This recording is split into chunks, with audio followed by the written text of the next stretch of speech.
Hello ladies and gentlemen, this is JFist and I welcome you to a new episode of the Newcastle United Career Mode.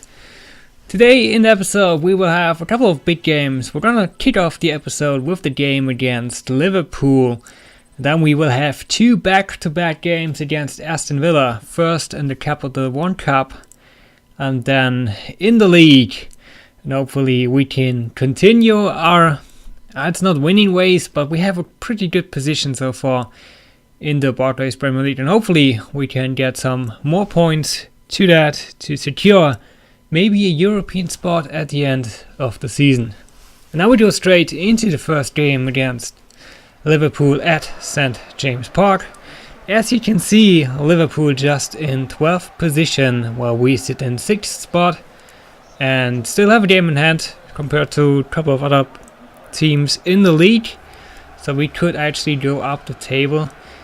For my starting 11 this time, I'm playing Callback because he did pretty good the last few games, so I will rest Sissoko and we have Cisse as our new main striker up front. Chris Mitrovic didn't really show much in my eyes and Cisse just feels a little bit more pacey, and that's also a reason that he got a couple of goals in the last few games and a beautiful long shot goal in the last episode I think it was. So yeah, he was looking pretty good. And you can see Liverpool don't have the absolute best team, but they have a good team. And we start off the game with Tova on the side, printed into Cisse, and we just scored a goal against Liverpool. Pretty easy, to be quite honest. Tova showing some strength, and I don't know, the Liverpool keeper didn't think he needs to go for that ball. I don't really get why, but nevertheless, we have Callback with a good try here. He was in space, couldn't put it on target this time. Now we're on the other side. It's Daniel Sturridge in the box, takes the shot and completely misses that one. He should have done better, especially since he's a pretty good striker in my opinion. And we have Tavon again with the beautiful McGeady spin, puts it to Cisse in the middle. He with another big chance to score another goal. Then we have the upcoming corner. I put it again to Tiote, and it's in! It was a strange shot, somehow not much power on that volley. Tiote still would get the goal. And I think in the second camera you can see why the keeper didn't get to that one. It was a deflection by Sacco in the end, and that made it impossible for the keeper to get to that shot. And that's how we went into halftime with a 2-0 lead on Liverpool, and I was completely amazed. But in the second half, there's Firmino in the middle going for the header actually, but Mbemba was in the way this time. But Liverpool seemed to be a lot better in the second half. There's a beautiful through ball to Benteke, and he slots it into the top right corner, completely open on the back. My defense doesn't look great there. I don't know how we could give them so much space, but now we're on the other side. In the box, it's Wijnaldum going inside, puts it into Sissoko! And yeah, these are the kind of chances you have to convert. But in the end, it didn't matter. We have been winning a couple of games this season, and especially winning games like this makes me think Legendary is too easy, but on the other hand, it's a pain to play so far in the game. So yeah, kind of mixed feelings with how FIFA has been so far for me. It's not a joy to play, but the results I'm getting are actually pretty good. And finally, we have our first scouting report, and as you can see, we have a quite good goalkeeper here. Juraj Zoric will be the first one I will sign up for my youth academy. And then the scout from England also came back with some talent. And we have another goalkeeper. It will be Alice, whatever. Didn't see the last name. Was too fast, too furious on that one. But we're going to see if we're going to train them. We still have Tim Krul, who has been performing pretty well. So I don't see the reason why I should train now one of the other keepers that I got. I'm still trying now to give Mitrovic some extra training, and hopefully he will be a big man for us in the future. But so far, as I said before, Cisse will take his spot in the games. Now we go into the Capital One Cup, and as you can see, the other games are already over. It will be Tottenham, Arsenal London and Chelsea London in the semi-final, who we could potentially be fighting against.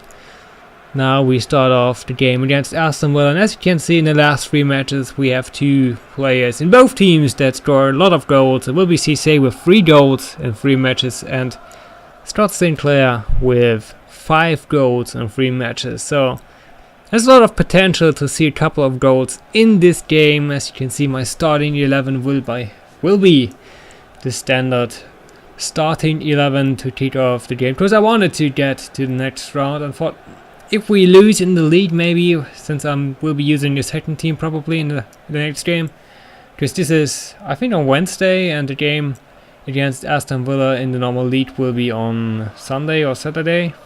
It actually doesn't matter, they will not be fit if they play the full 90 minutes, and everyone has to.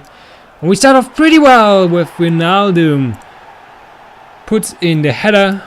I mean, headers seem to be kind of the way to beat the AI, especially on the long post for now.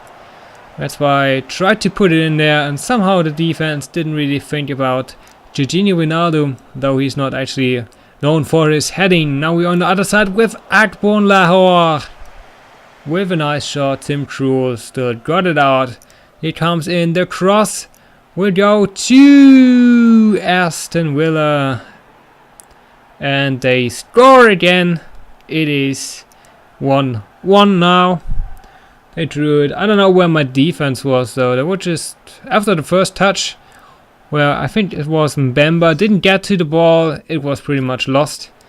And in halftime we had more possession, but didn't create too many chances. That's why I didn't show you too many.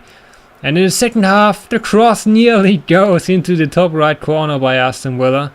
It did start off pretty well there. Now we have Cisse into the middle to Wijnaldum again.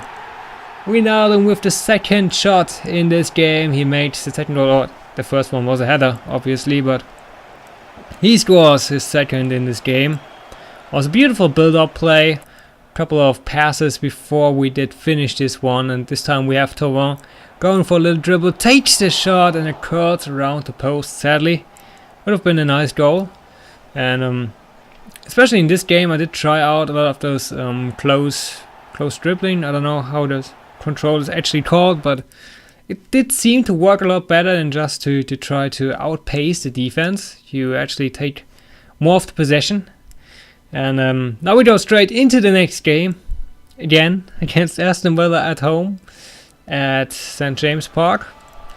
And I chose my B team pretty much. I mean, the only difference I made is Wijnaldum, because he said he wanted to play because he's in form, so I put him into the starting 11. So I normally would like to play Siem de Jong in the second squad in his position. On the other side, we also see some changes. Sinclair will be on the bench. Gested will be their striker for this game. So they're not using the same team too, but as you can see, they have scored the most points away from home. So they are a really dangerous team, and they showed how dangerous they are by actually giving an injury to Wijnaldum 50 minutes into the game. I had to put on De Jong. So that's the story of the game. I believe into the player, and then he just gets injured. But here is De Jong with a nice dribbling. So he actually fit in pretty well into the team in the first half after he has been substituted in. But Aston Villa with Nzogbia had a great chance here. Thankfully, Tim Krul knows where he needs to be, even though he shot through the legs of the defender. But now we have Gested absolutely free in the middle, and he puts it in. So much space, he can take the ball down and actually shoot it in. Was just too strong for me to get into the way with the defender after a beautiful pass over the top. And he chests it down and then takes the volley. It's a beautiful goal, nevertheless, I gotta say. I wasn't happy with it. But we are fast and furious. On the other side, it will be Rolando Aarons striking right back after conceding the goal. was again good build-up play. He makes the run perfectly into the open space and then with a perfect finish curls it around. And we go into halftime with the 1-1 draw. This time we didn't have too much possession, the chances were pretty equal. So it will be a pretty similar game to the last one in the cup. And now it's Aston Villa again, brings it into Nzokbi and he puts it absolutely magnificent into the top left corner. What a finish. So much force behind that shot. No chance. Fortune cruel to save anything there. We did try to come back. This time it is overturned, but the shot gets blocked right before the end of the game, and this is how it would finish. So we win one in the cup 2-1, and then in the league we will lose 2-1 to Aston Villa. So yeah, it has been a 50-50 one, to be quite honest.